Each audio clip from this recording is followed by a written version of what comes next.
All right, so why are we doing this again? This is going to be a presentation where we are trying to make you better informed. So if other people ask you questions about why you should support our $10 billion climate bond, you'll be in a better position to answer those questions and talk about climate in general. So I'm going to give you guys a little bit of an overview and a reminder of some of the reasons we're doing this stuff, which can then be answers to reasons why we need to invest in climate resiliency.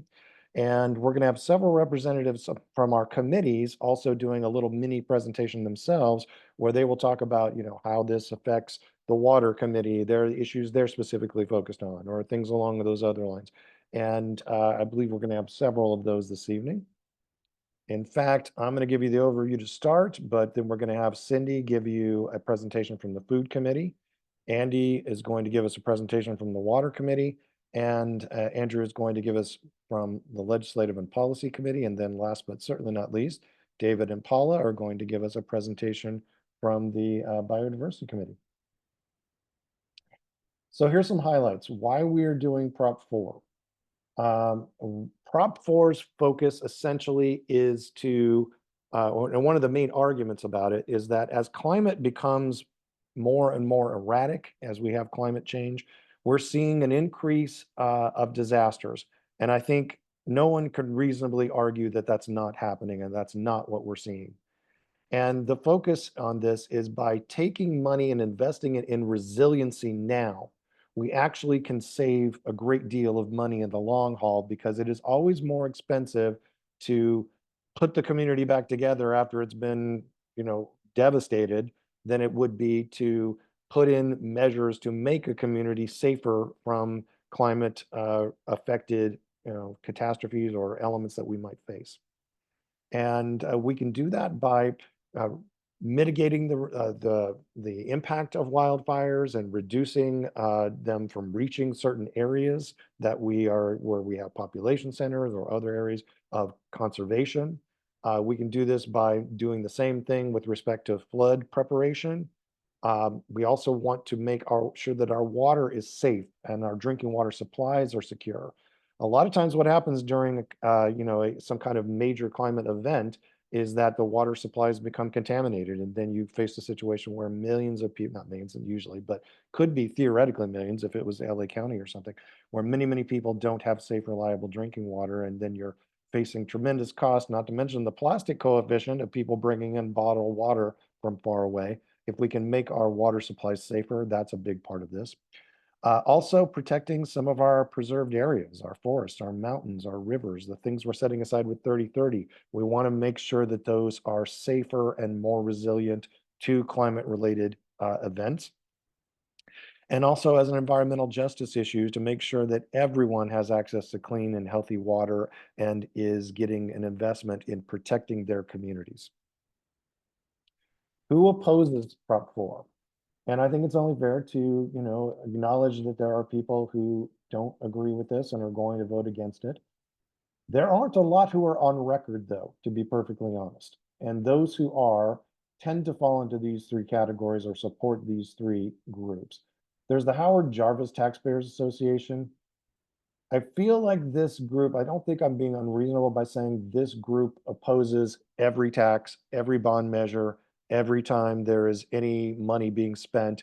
They're kind of the default thing. If you get those voter guides that if you look at those voter guides that we all get, whenever they need somebody to oppose something, if it spends any money, this is kind of the default group. If nobody else wants to go on the record that doesn't want to spend any money, it's kind of a libertarian approach to the world where we don't want to spend money as a government whenever possible. So I think that's, they're not even uniquely upset about this particular bond. They're upset with all of them.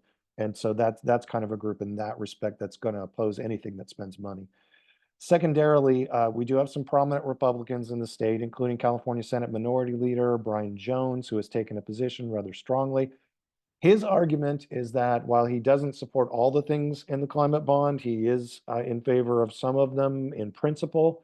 But his argument is that we shouldn't support this in this manner because it should be part of the general fund that is done through the state budget and not something that we finance with a bond. That's not always politically possible in the state of California. And a lot of times, for better or worse, we have this situation where we do bond measures through the public election system. Um, this is not an unreasonable argument necessarily, but I think it's also an argument to try to, again, avoid spending is the larger argument here. And then there's the California Chaparral Institute. I think they actually have made the argument that is the most convincing to me or gets the most traction for me.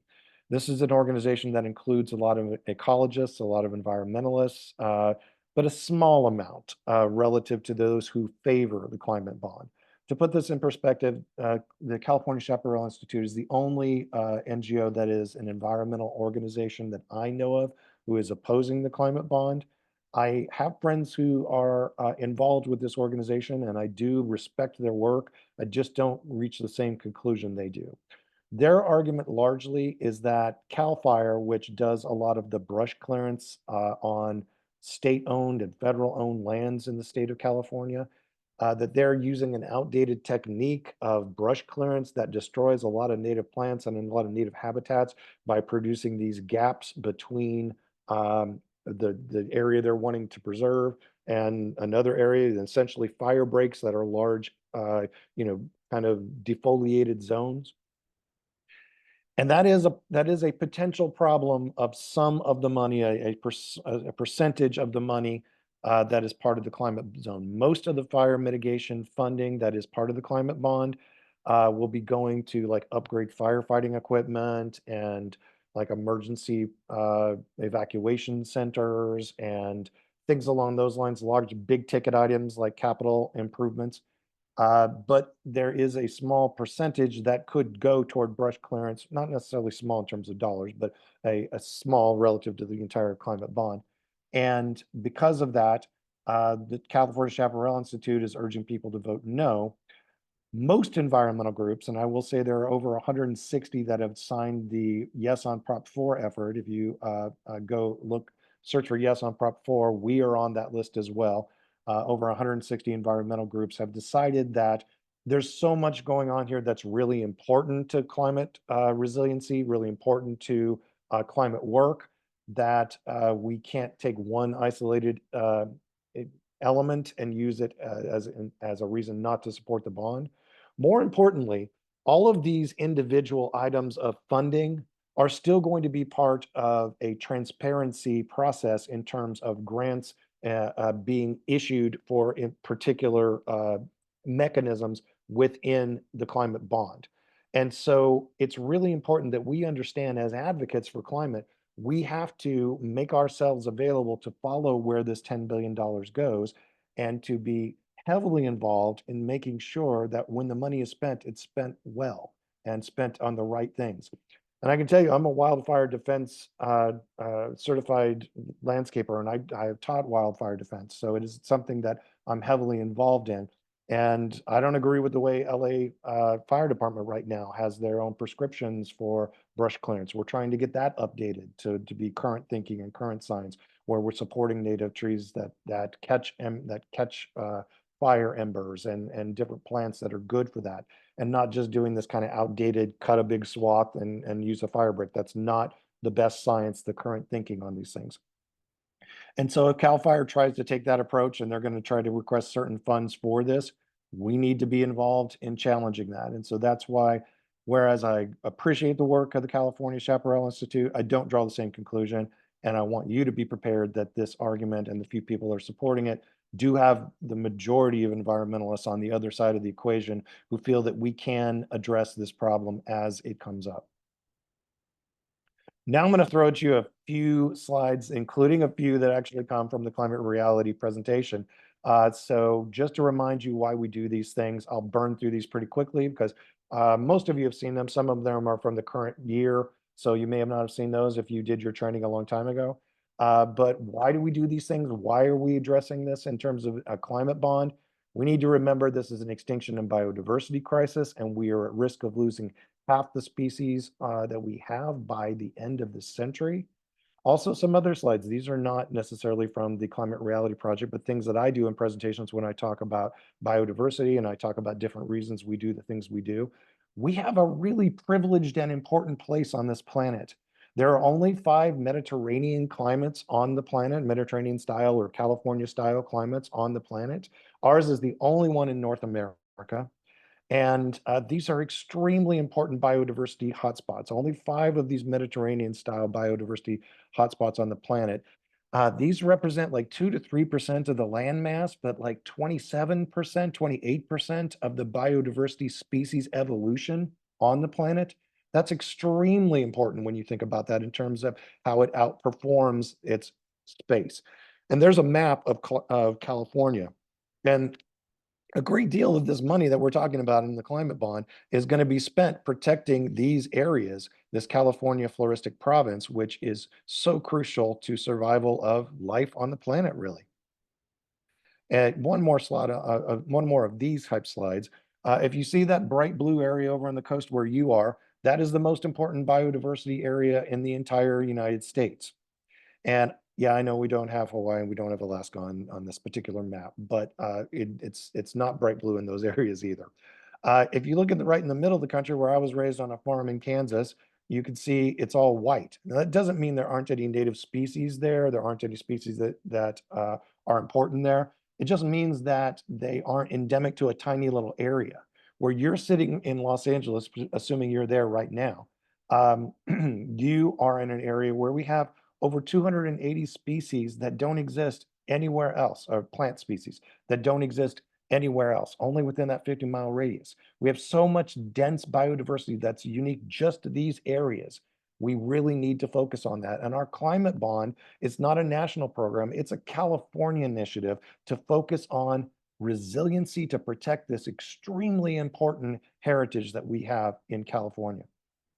Things are happening right now with respect to storms. It's not just fires that we've talked about, and we'll talk about them more in a minute, but with the storms, with the climate change that we're seeing once in a century storms happening much more frequently than they used to. In fact, our once in every 20-year storms are now happening much, much more frequently than they used to. The consequences of that are that we're seeing floods in Los Angeles, and we're seeing those floods more commonly than we have ever. In fact, the climate models that we have for the Los Angeles region, they don't say that we're going to have no water in the future.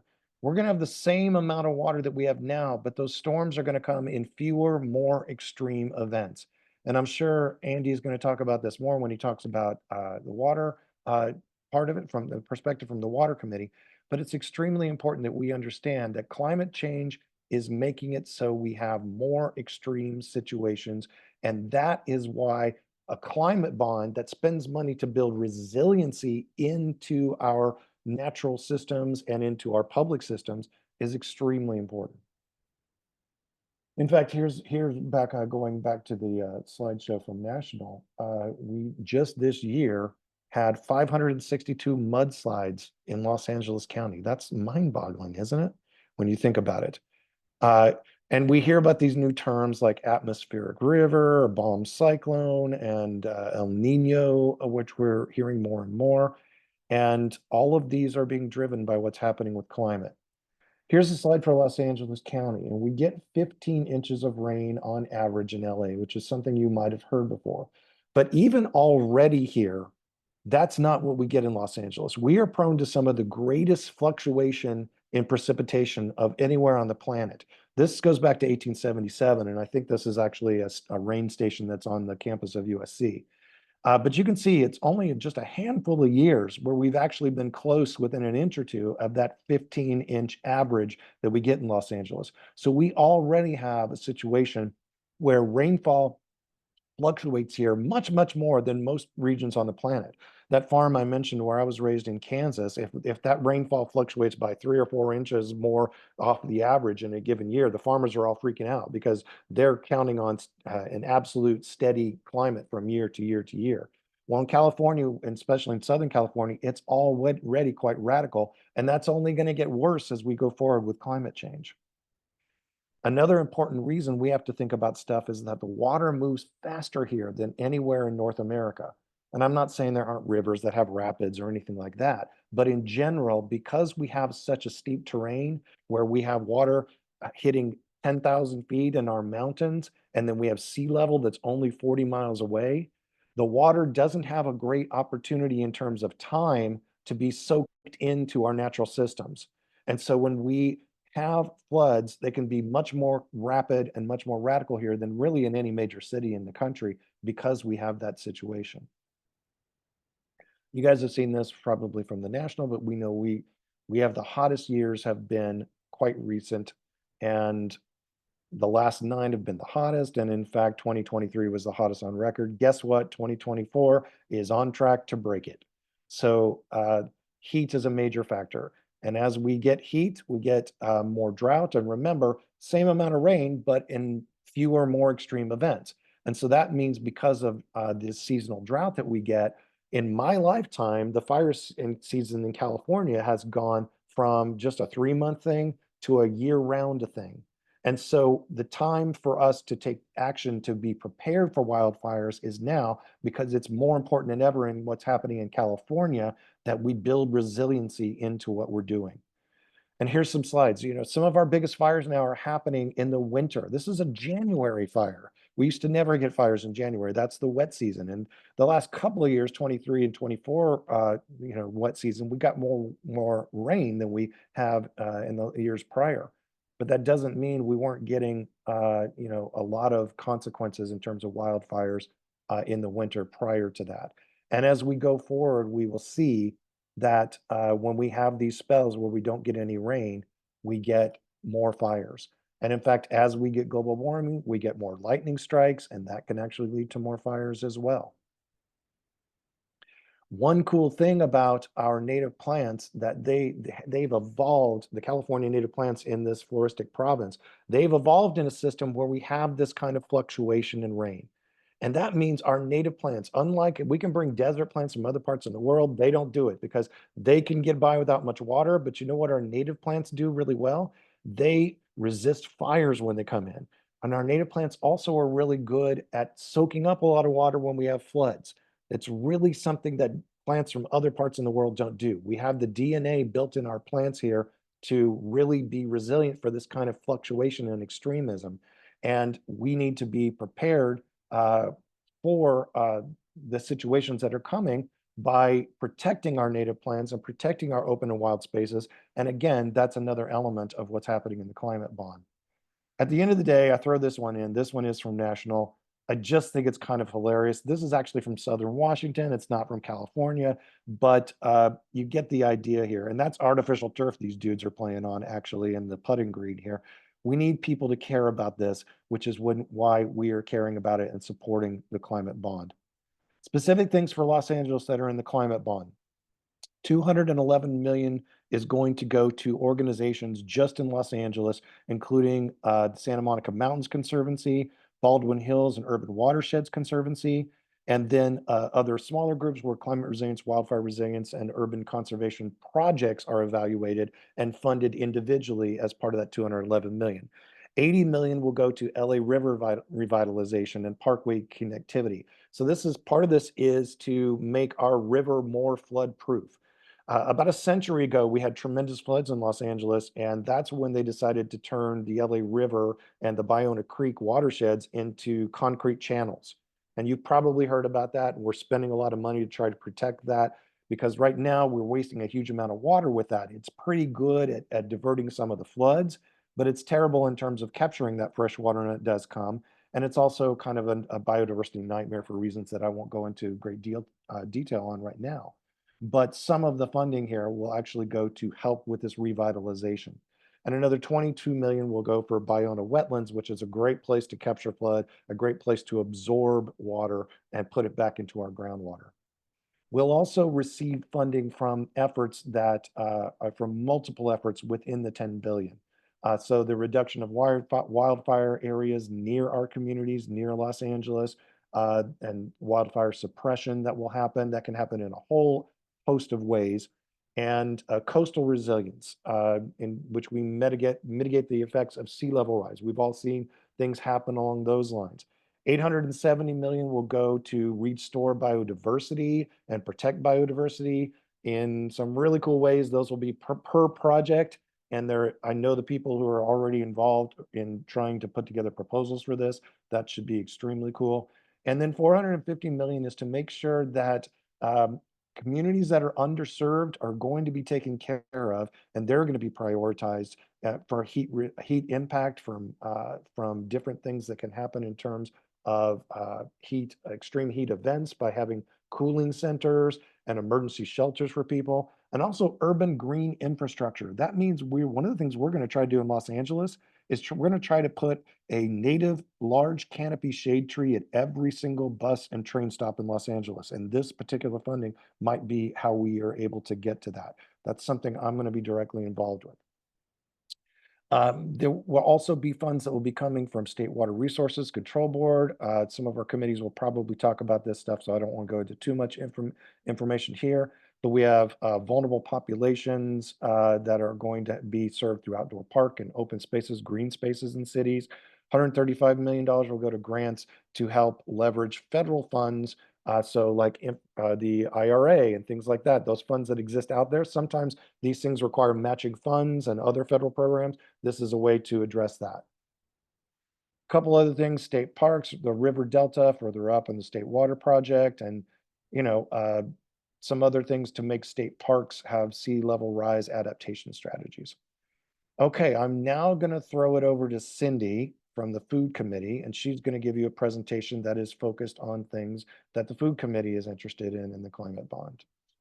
California is a farm state. You need to know that before any of this matters. What we do in agriculture does count. We are the top producer in the country, and we are almost all, these statistics are from 2023, but it's almost always true. It has been for quite a while. That's all well and good, but there's definitely a downside to agriculture altogether. Altogether, agriculture has consumed more land and driven more species and ecosystems to extinction than any activity in human history. Nothing else, not timber, not mining, not urban sprawl, not even climate change comes close. And that's from Project Drawdown. So the agriculture has been a bit of a disaster for the natural world, but there are two important ways. I'm sorry, I'm seeing things on this screen that are in my way. Okay. There are two important ways to make agriculture more climate friendly. One is improving soil health, and then one is using less water for irrigation.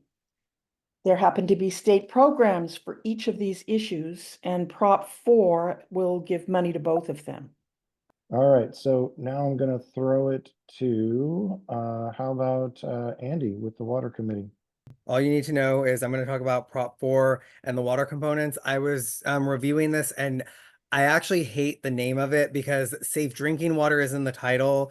But if you dig down a little bit deeper, it goes into the specifics. Charles already covered a few of them, but it actually covers drought, flood, and water supply, and a large portion of the funding goes to that.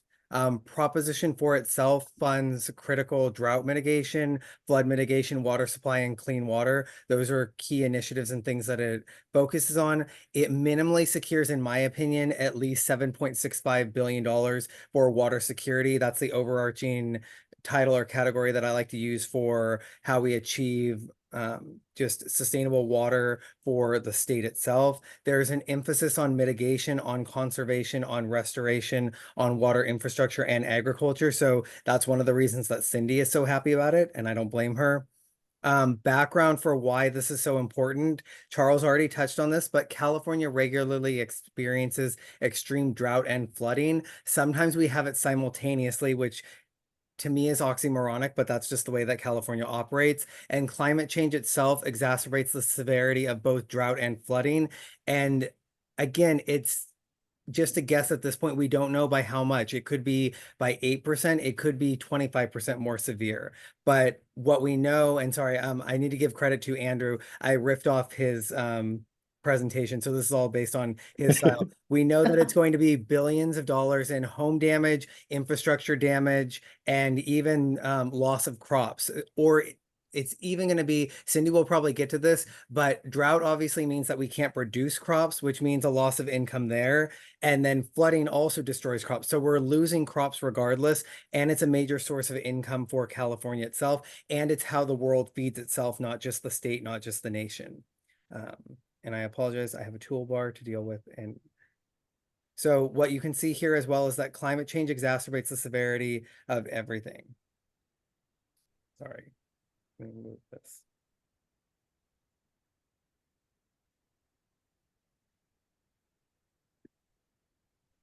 Okay, here are the specifics for Prop 4. 3.8 billion alone, which is a large portion, almost 40% of the money, is for drought, flood, and water supply. So that's what it's going towards. 1.9 billion alone is going to increase the amount and quality of water available for use. And that means things like water storage and water purification. So that's where the clean water part comes in. Water storage could be a number of things. It could be dams, which we don't necessarily like. It could be reservoirs, again, traditional water infrastructure, but it can also be like what Charles touched on, water recycling and reuse.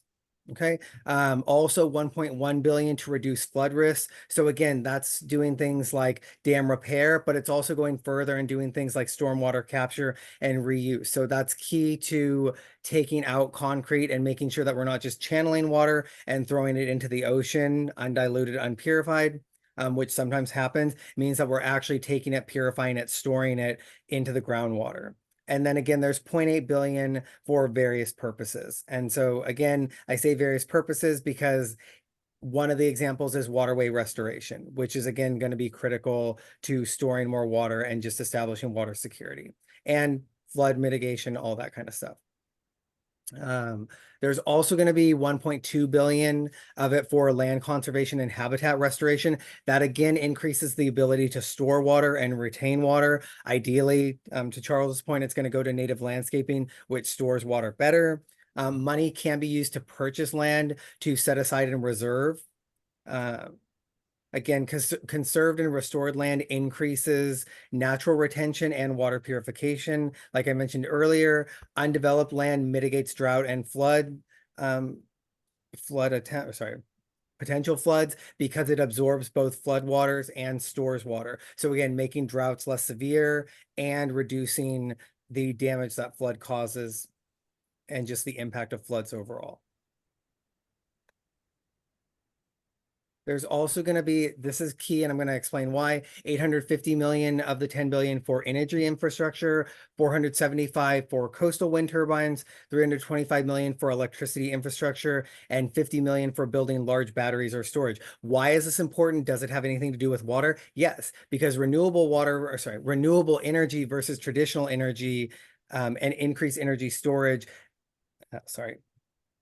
increased energy efficiency conserves water. The main thing that water does is serves in traditional or fossil fuel-based electricity production and generation is used for cooling. So if you're using renewable energy, which doesn't require cooling, you need less water for that. And again, in California, we're different from most states. Most states, it takes about 20% of their water use or more. In California, it really only takes about 10% of our water for municipal use, and it's actually a little bit less, but still, and it's only because we use so much water for agriculture, but this is a big deal. And then last but not least, and Cindy, I apologize, so I'll go through this quickly. There's 300 million in the bond for farms and agriculture. The important part for water, in my opinion, is the 105 million for improving soil health and reducing air pollution and using less water. So again, more sustainable infrastructure. It's also giving money, approximately 60 million for community gardens and farmers markets. Again, it can be for things that do conserve water. So purchasing shade canopies. And then again, there's other things, $135 million for miscellaneous purposes like transportation, but also again, conservation, which saves water. Because agriculture consumes about 40% of our total water available in California, the sustainable agriculture policies and funds available will ultimately conserve water and help establish water security in California. So I'm a proponent of this because California rarely is forward thinking in its water policy. So this is actually putting money towards resiliency, both for agriculture and for water. So I just want to touch on that. There is a voter guide if you want to look at that. My conclusion, Prop 4 establishes funding for drought and flood mitigation, water infrastructure and supply, clean water, land conservation and habitat restoration, sustainable agriculture, and last but not least, it finances and enables water security in a state that experiences perpetual water volatility. We all know that, but again, it has to be said because our politicians haven't addressed it. Our elected officials haven't addressed it yet. I'm going to give them time, but time is running out because water is life. Vote for water, vote for life. We can, so I will support Prop 4. That's my presentation. Thank you, buddy. I appreciate it. I want to throw it to Andrew from the Legislative Committee. Legislative and policy. I always shorten that. Sorry. It is legislative and policy. We Yes. engaged in policy early, but legislative advocacy later on. So I'll just share a brief presentation. This won't take very long, folks. What we're talking about in wildfire mitigation, this is the proposition for safe drinking water, wildfire prevention, protecting natural land. But Charles asked me to speak on wildfire prevention. So let me just share a little bit about this so we can just talk intelligently when we try to advocate for it, and just say it's a $10 billion bond. There's about $1.5 billion that's dedicated to focus on wildfire prevention. So when we talk about this emphasis, there's an emphasis on enhancing the prevention and resilience of communities, as well as climate resilience, to enhance communities' ability to mitigate the damages of wildfire. Just a little bit of background. I'm sure I don't have to say much to anybody because we just went through the Bobcat fire in 2020. It burned from August to December. 9,000 fires and wildfires in California, 4 million acres, billions of damages, lots of homes, and this town of Paradise, California is no longer there. So what they're talking about when we talk about wildfire mitigation, just real briefly, forest thinning, creation of fire breaks, the greening, and the reduction of the heat mitigation that urban greening provides, and protecting community protection measures, mostly through some of the stuff that Andy was talking about. It's a 40-year bond with repayment, relatively minimal impact on the citizens of California. Lots and lots of benefits. Reducing wildfire frequency and severity has the potential to lower costs firefighting, rebuilding property values, plus safer communities with air quality and public health. Conclusion, it's a vital step. The LALC, the Legislative Committee, is asking our members, take the time to advocate with your neighbors and friends. Passage of Proposition 4 is important, emphasize its importance to the environment, to the economy. If you want to join us on the legislative chapter, just go to the laclimatereality.org. Here's a QR code that'll take you right there. Thank you so much, Charles, for the ability to update. I hope that Proposition 4 passes, and I'll turn it back over to you. Thank you very much. And one thing that's kind of applicable to discussion of the legislative component of this, and some of the things I mentioned earlier, which I neglected to extrapolate on, about people saying this should be just part of the general fund and we shouldn't do a climate bond on it. This is not a matter of necessarily doing something that our legislators don't want us to do.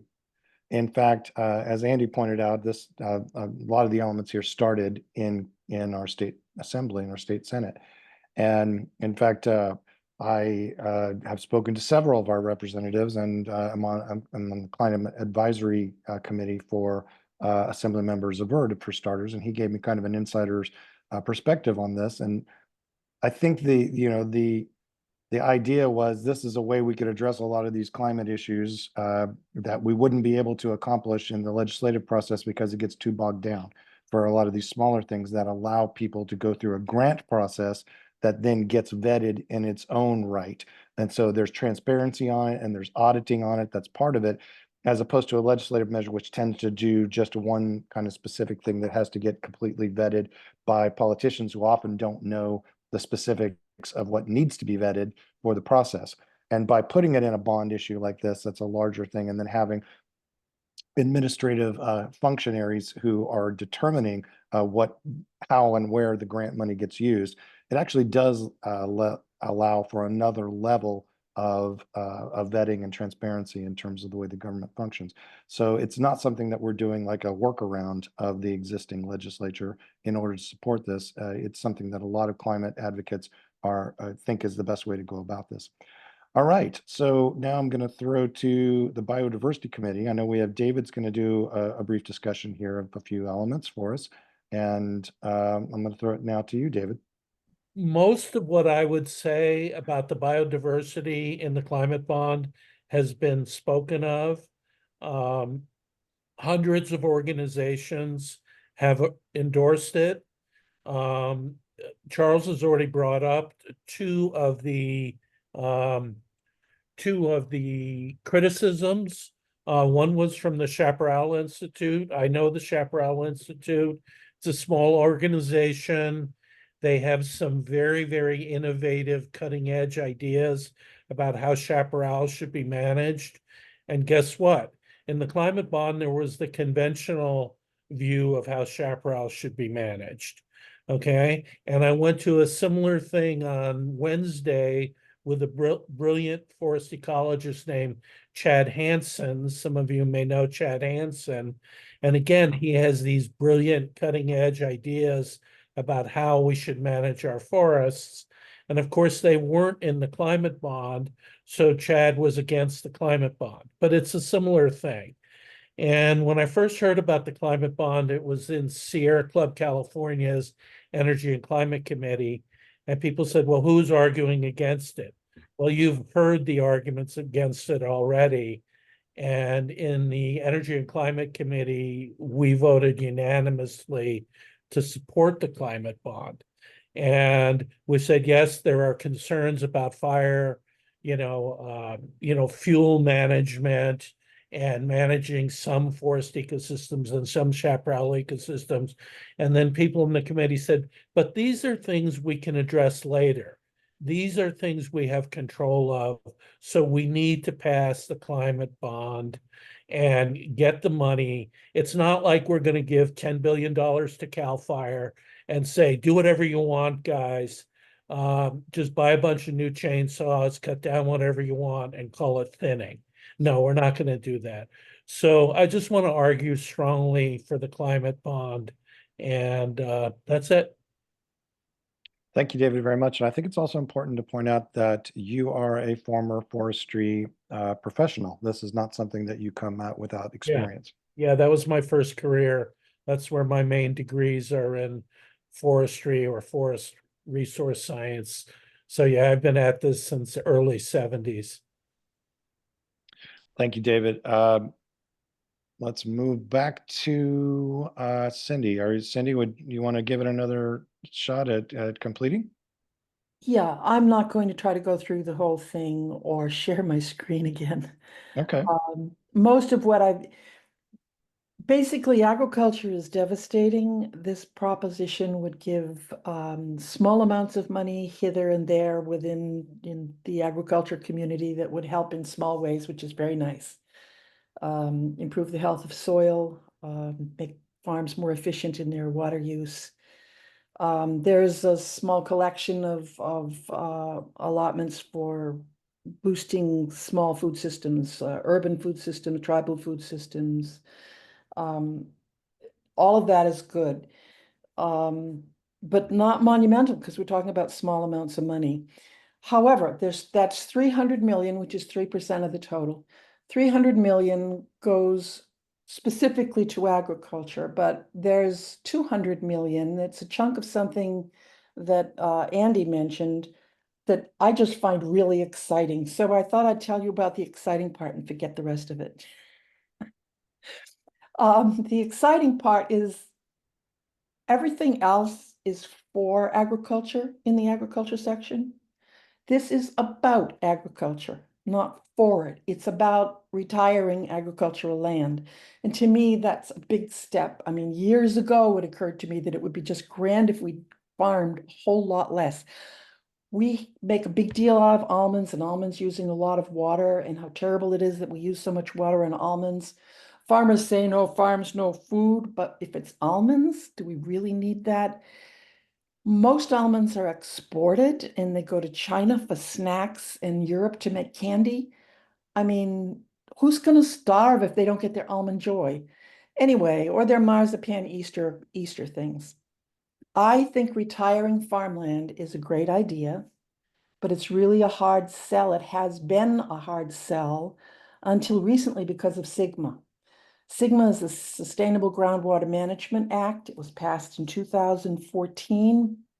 It was written by Fran Pavley, who's local. Isn't that cool? Or I should say it's 3 bills. She wrote 2 of them. And she's still active now. But all that aside, yay, Fran. All that aside, that was 2014.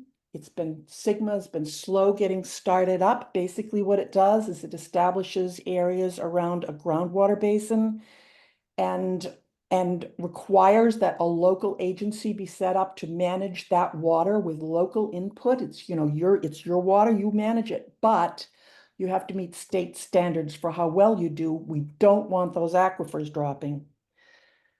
It's just beginning to bite. I mean, for years, people were saying, well, when is it going to do something? It isn't doing anything, but that's because they were busy building these agencies and getting some kind of consensus and fighting over it. Now they're beginning to actually fallow farms. There are farms that are no longer getting state water because the aquifer is too low. We need to save that water. There are small farms drying up. And the thing is, when a farmer has trouble, farming is a long-range thing. Usually what you do is you go into debt. You go to the bank, you say, I've got this great farmland. I'm having trouble right now, but in 5 years, I'll be on top of the world. And if that's if you've got a strong argument in your favor, the banker gives you the money and 5 years later you pay it off. Great. If you're sitting on dry land that is never going to have water again, and you go to the bank and you say, I'm dying, what can you do for me? The bank says, you're out of luck. One way a farmer can get out of that is to have someone buy that land for something else, like, for example, the state, which presumably has deep pockets. The Department of Natural Services has been whatever it is, it's not the Department of Natural Services, but whatever it is, they've been buying land and they've turned some of it into state parks. I mean, they're reverting it to wild land. In some cases, people are buying it to put on solar farms. But the point is, it's small. I have an excerpt from an article here, if my eyes are good enough to see it. SIGMA's 2040 deadline was designed to provide a transition period, but not everyone has the benefit of a long-term transition. Since 2020, local groundwater agencies have been required to curtail overdraft that causes, quote, undesirable results, such as subsidence and water quality degradation. The reality of hydrogeology means that there are some places where you're going to have to pump less right away. The state has funded some programs to pay farmers to convert land to other uses, but farmers said the available funds are dwarfed by the need. Prop 4 gives them 200 million. That's not a lot, but it's the beginning of something new. And I say, push it. Do as much as you can. This is hitting mostly small farmers because the big farmers have deep pockets and it's disgusting. I mean, there's the Boswells living in Pasadena in luxury, growing tomatoes in the Central Valley where the land has sunk, 20 feet in the recent past. The farmers and the farm workers who live nearby, they have shallow wells that don't go deep enough. Boswell keeps digging deeper and deeper in order to sell tomatoes all over the world. Yay, canned tomatoes. And the farmers don't have water. So it's the small farmers who are suffering. We need to pull together and find ways to save small farms because they're better for the environment. There's research to prove that. That was in my presentation somewhere, but small farms are better for the environment. They're more ecologically sound. They're in trouble. The least we can do is pay off the farmer for the land that's now useless. We need to do more, but let's keep them on the radar. Let's pass that proposition and keep moving forward with ways of helping. That's it. That's mine. Thank you, Cindy. Greatly appreciate it. Sure. All right, so our meeting officially ends in 4 minutes, but I'm going to try to answer a few questions here if anybody has them. So we might run over a little bit if you'd like to. Stay if that's cool with anybody. Well, even if it's not cool with you, I'm going to try it. So you can just say goodbye, and, we'll call it an evening. But we won't run over very much because I try to be respectful of everybody's time. I see a very few quick questions here. Kate asked, can we review how bonds are funded? So bonds are funded essentially by the state borrows the money and then has to then repay those funds over time. And so there is interest charged on that. And one of the arguments against this is that this is an inefficient way to do things because we end up spending money on interest. One of the arguments to counter that, though, is that we often have a situation where they're like the federal, for example, federal funding, everything is deficit funded. So they're paying off money, through interest rates anyway. And because it is stretched out largely over time, there is an offsetting mitigating factor that inflation makes the value of the money that we're spending today greater than if we waited and spent this through a general fund over time. Because by essentially paying it off slowly over time through a bond measure, we're getting the benefit of all these things in place now and all the offset to all of the damage from these climate events. By doing this and hurrying to do it now, we can avoid problems that might cause super devastation in the future, as opposed to if we just did this piecemeal over the next 25 years. And because it would take longer to implement it if we just did it through the normal funding mechanisms of existing taxes. So I think that I hope that presents that honestly in terms of both sides. What else have we got here? Charles, I would just add one other thing Please that do. a lot of Californians forget, and I did put it in the chat to Kate's answer. A lot of the general fund, and why I disagree with that one, the Republican leadership stance, is a lot of the general fund is already locked because this is through California voters. The legislators and the governor can't move a lot of that. Because of that, it's already pre-allocated. You don't have a lot of flexibility. So that's why they're not very responsive. They're pretty much hamstrung, which is why I'm a little bit sympathetic to California politicians. There's not a lot that they can do to raise money or move funds around. Also, just one other thing, even though you can borrow money, states have to be, they technically can't run a deficit like a foreign country, or sorry, like a country can. It's a little bit different. The states technically have to balance their budget year over year. That's just a weird stipulation that states have, and it's a limiting factor. I just wanted to throw that out there because Republicans and conservatives will typically throw it in one space, that states technically can't run a deficit. Right. I see there's the California Chaparral Institute argument is being brought up again, and there's a reference to their page that goes through their arguments. Please read that if you're interested.